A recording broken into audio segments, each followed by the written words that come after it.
Hi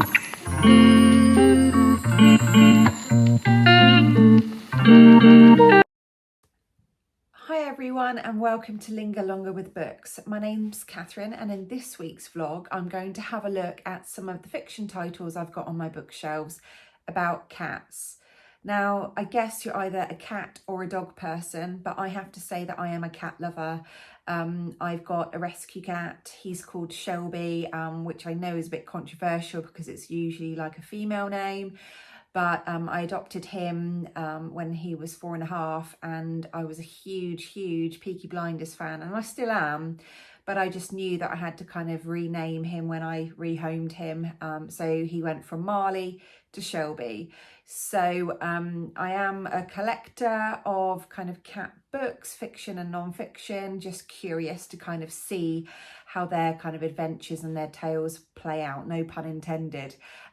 So if I can get Shelby to make an appearance in this video, I will. But for now, let's have a look at the titles that I've picked to chat about. So first up, we've got Toto the Ninja Cat and the Incredible Cheese Heist by Dermot O'Leary. Sorry, the reflection's quite bad on that lovely plastic cover. So for UK viewers, you'll be familiar with Dermot O'Leary. He's a kind of a TV host and personality who has ventured into children's stories. And Toto, the Ninja Cat, I think is kind of an ode to cats him and his wife have.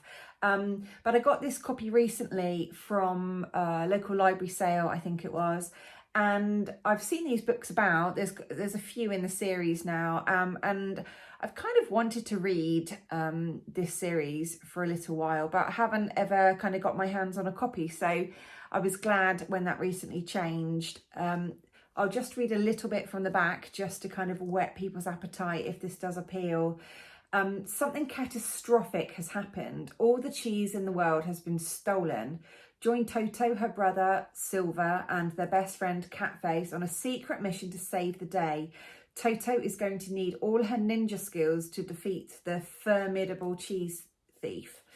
I just think there's something really lovely and playful about, one, children's books, and two, those books that are about animals, especially, like I said in my intro, either cats or dogs, which I think many people the world over are fans of and have at least one or two of, it would feel like.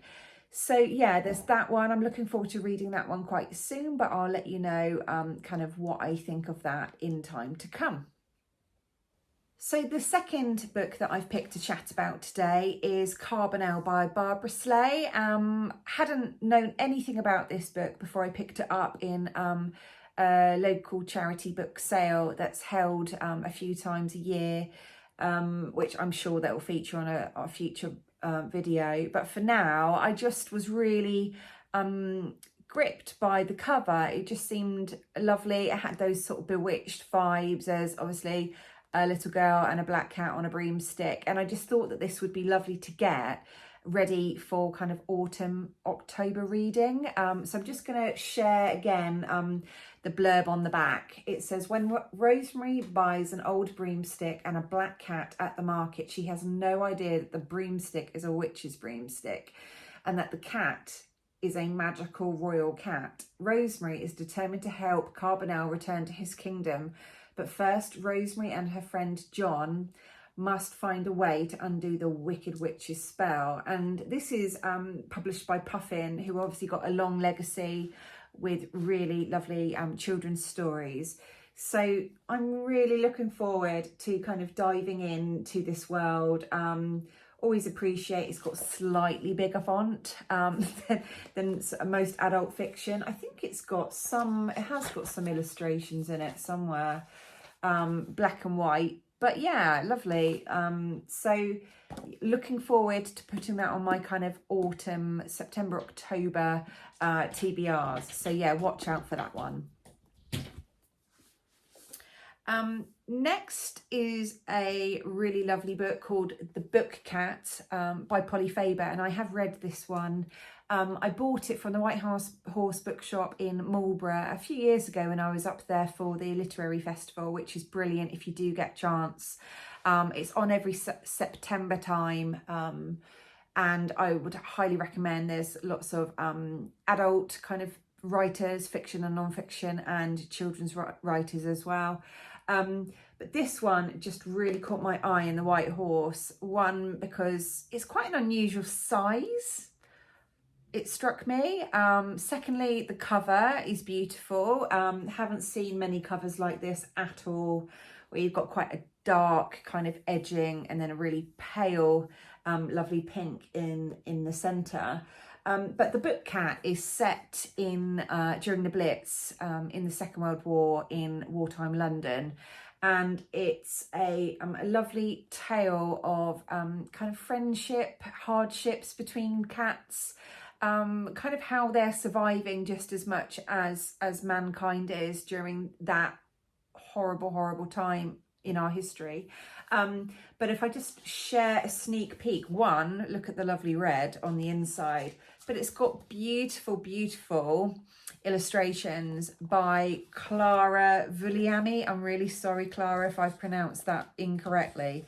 But it's just gorgeous, and I just felt it's a real kind of keepsake book to have.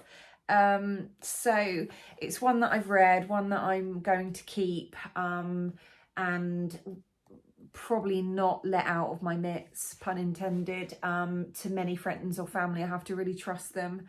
I don't know what you're like with loaning copies to friends, family, or sort of work colleagues, but yeah, it's going to have to be a special person that will take very good care of this one if it ever does leave my bookshelves. But there you go, that's The Book Cat.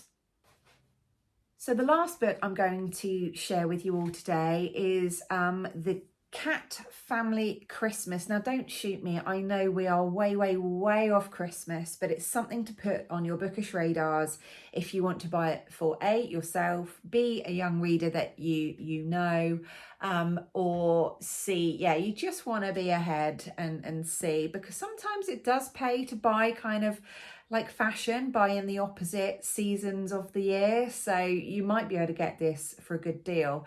I saw this last autumn or winter, before Christmas, in the run up to the holidays, and it had immediately struck me to get it for a friend's little girl. I just thought it would be a gorgeous gift to have, and something that they could read together and have a lovely time doing so.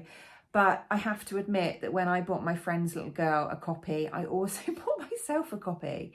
I'm not going to feel bad about that. There's something really lovely about children's stories set at Christmas, reading them at Christmas time. It really takes you back, that sense of nostalgia, and just that sort of childlike fun and curiosity and adventure. So I mean, the cover is gorgeous enough, but if I just flick through a few of the pages, this is a Lift the Flap Advent book.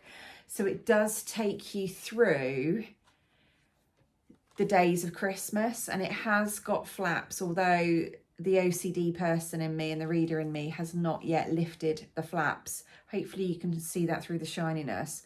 But I just thought there's something just so calming and peaceful about this book. I'm really going to savour it this Christmas time. Sorry if you can hear Shelby attacking the patio doors. That's what he's currently doing. But yeah, there you have it. That is Cat Family Christmas. And that is written by Lucy Brownridge and illustrated by Young So.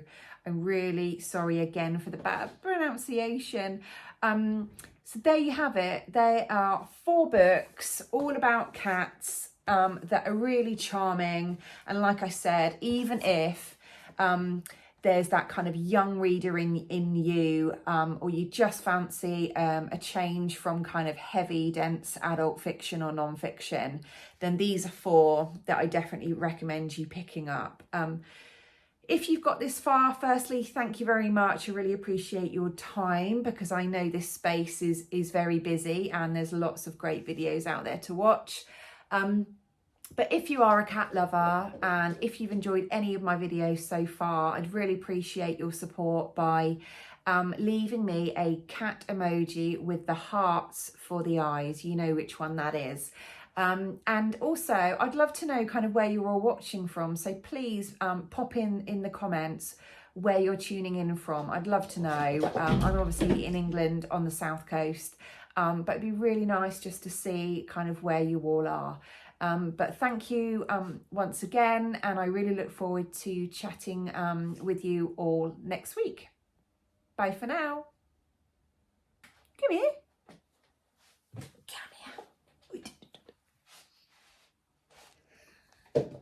Come here.